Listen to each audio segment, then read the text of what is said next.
About this OKB Zero Emmerich was talking about. Its location and features match the citadel in the mountains northeast of the Soviet base camp. Built during the time of Alexander the Great, it was left in ruins following one of Genghis Khan's campaigns.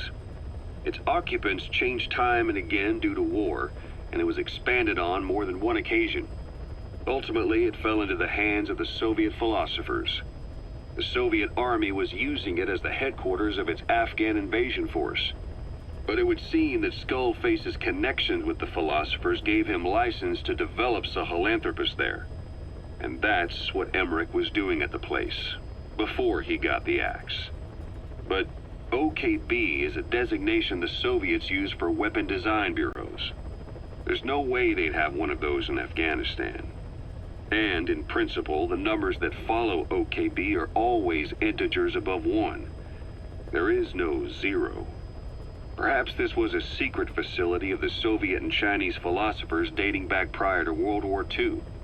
Though it's more likely Skullface just picked a fake name that more or less fit the Soviets' pattern. He doesn't go there often, but he sure as hell won't miss this. They use the heliport on top of the tower for his visits. Start by heading for the heliport, then wait for your chance to make contact with Skullface. It seems Sahelanthropus' armor is made from depleted uranium. That offers some serious protection. The US military is planning on using it for its main battle tanks, too. Maybe that's where Emmerich got the technology. Uranium? They're using nuclear fuel for armor now? No. What they use for nuclear fuel is uranium-235, which is extracted from natural uranium. Depleted uranium is a byproduct of that process. Sort of like the leftovers, I guess. The garbage. Uranium-235 makes up 0.72% of natural uranium, whereas depleted uranium contains only 0.2%. What are the benefits of using it for armor? It's a pretty short list. Uranium's a heavy metal, like lead, meaning it can hold a greater amount of kinetic energy. But it also boasts a hardness closer to tungsten. That makes it an ideal material to use for, say, armor-piercing ammunition penetrators. But it's not the best choice for armor. Its volume is less than that of ceramics, but for an equal weight, you could end up with less protection. So why use it then? According to Emmerich, it came down to him being unable to source ceramics technology from a manufacturer. Plus, given that it's an upright walking vehicle, he wanted to reduce the bulk of certain areas. Despite all that, depleted uranium still makes for some tough armor, and Emmerich says it's been proven in live fire tests. It stops most Soviet tank shells. Emmerich didn't go with depleted uranium for Sahelanthropus' armor because of its strength. He had nukes in mind. Exactly. It's meant to use its body as the fuel component for a nuclear weapon. Sahelanthropus uses built-in uranium enrichment archaea to melt its own body and extract uranium-235 from the depleted uranium in its armor. Those archaea perform the enrichment in an extremely short time. The concentration jumps by a factor of several hundred, from 0.2% to over 90%. The end result being highly enriched weapons-grade uranium. Sahelanthropus' body itself becomes a nuclear bomb.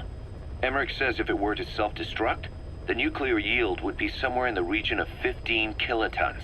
Since you need about 50 kilograms of highly enriched uranium to trigger a nuclear reaction, that would mean Sahelanthropus contains something like 23 tons of depleted uranium. That's not very much. No, it isn't. That's about what you'd expect to find in a main battle tank's armor.